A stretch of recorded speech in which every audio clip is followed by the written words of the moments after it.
मित्रांनो, मुंबईमधून उद्धव ठाकरे यांच्या मातोश्रीवरून आता या घडीची आलेली सगळ्यात मोठी बातमी समोर येत आहे.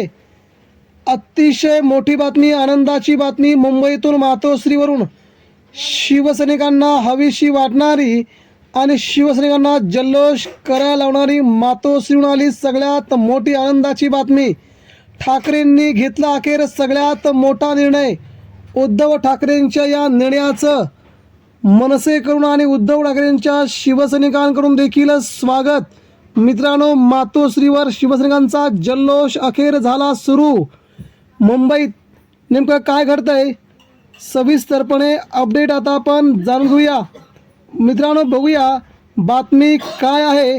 मुंबईतून शिवसेनेच्या संदर्भात, ठाकरेंच्या संदर्भात आलेली आजची दिवसभरातली सगळ्यात मोठी बातमी.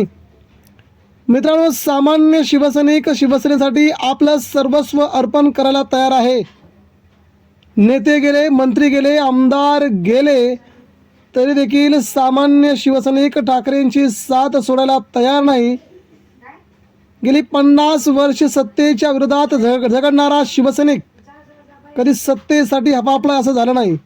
सत्ता आमच्या वाट्याला कधीच नकोय, संघर्षाने जगलेली आतापर्यंत वाढत आलेली संघटना म्हणजे ठाकरेंची शिवसेना आहे. सत्ता हे सर्वस्व शिवसेनेच्या माध्यमात कधीच नव्हते.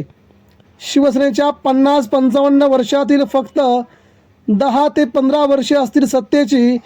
इतर 40 ते 35 वर्ष ठाकरेंच्या शिवसेने विरोधात घालवली. आणि आता मात्र मित्रांनो, उद्धव ठाकरे यांच्या शिवसेनेने सगळ्यात मोठा निर्णय घेऊन सामान्य शिवसैनिकांना एक मोठा दिलासा दिला आहे.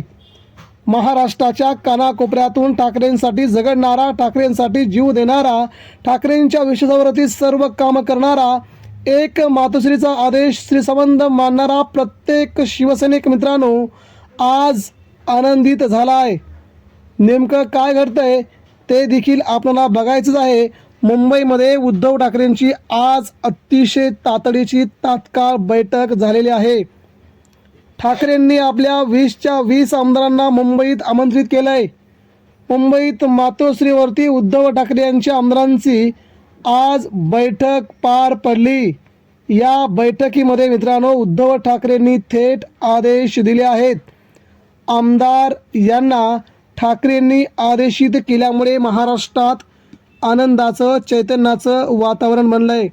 ठाकरेंच्या शिवसेनेचे 20 आमदार आहेत. प्रत्येक जिल्ह्यामध्ये आमदार आहे, मुंबईत देखील आमदार आहेत. आणि आमदारांच्या बळावरती पुन्हा पक्ष शिवसेना उभी करायचे हे ठाकरेंनी पुन्हा एकदा ठरवलं आहे आणि घडलं देखील तसंच. उद्धव ठाकरेंनी आपला निर्णय जाहीर केला आहे. मध्यंतरी एकनाथ शिंदे, उद्धव ठाकरेंचे काही आमदार पुन्हा ठाकरेंचे आमदार घेऊन जाणार अशा बातम्या समोर येत होत्या. मात्र या बातम्याला तिलांजली देत उद्धव ठाकरेंनी आपल्या आमदारांना मुंबईत बोलवलं आणि मुंबईत सगळ्यात मोठा निर्णय घेतला आहे. या निर्णयानुसार मुंबई, महाराष्ट्रामध्ये उद्धव ठाकरेंनी थेट आदेश दिलेत. संपूर्ण महाराष्ट्रामध्ये आता हिंदुत्वाचा अजेंडा घेऊन आपण जातोय.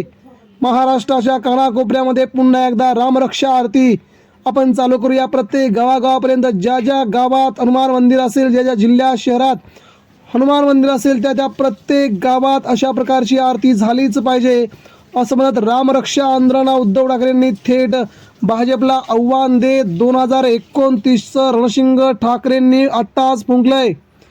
पुढील 3 वर्षे महाराष्ट्रात निवडणुका नसल्या तरी पुढच्या 2 ते 3 वर्षांची तयारी उद्धव ठाकरेंनी आतापासूनच करायला सुरुवात केली असून आता रामरक्षा आंदोलन मुंबईत दादर येथे करून उद्धव ठाकरेंनी महाराष्ट्राच्या कानाकोपऱ्यात सामान्य शिवसैनिकांना पुन्हा एकदा हिंदुत्वाचा अजेंडा आपण घेतोय आणि हिंदुत्वाच्या अजेंड्यावरती भाजपला सत्तेच्या बाहेर फेकतोय असं थेट आदेश दिलेत. आणि सामान्य शिवसैनिक असेल, आमदार असेल, सगळेच लोक आता आनंदी झाले आणि मुंबईसह महाराष्ट्रात शिवसेनेमध्ये जल्लोषाचं वातावरण झालं. पुन्हा एकदा ठाकरेंची शिवसेना कडवट हिंदुत्वाने महाराष्ट्रभर वागणार, यामुळे शिवसैनिक आनंदित झाला आहे. आणि या सगळ्या गोष्टी मित्रांनो महाराष्ट्रभर आता उद्धव ठाकरेंचे दौरे, आदित्य ठाकरेंचे दौरे महाराष्ट्राच्या प्रत्येक गावगाड्यांपर्यंत दर महिन्याला होणार असल्याची देखील सगळ्यात मोठी बातमी येते. शिवसेना वाढली पाहिजे, शिवसेना संघटन वाढलं पाहिजे, सामान्य शिवसैनिकांच्या अडचणी सोडवल्या गेल्या पाहिजेत. यासाठी तळागाळातील सर्वांनी एकत्र येणं गरजेचं आहे असं म्हणत उद्धव ठाकरेंनी आज आमदारांना आपलं संबोधित केलं. आणि इथून पुढे महाराष्ट्रामध्ये शिंदेगड आपला सर्वात प्रमुख शत्रू असल्याचं ठाकरेंनी सांगितलं. यामुळे आगामी काळात ठाकरेंचं कडवट हिंदुत्व हे खूप कडवट असेल यात तीव्र शंका आहे.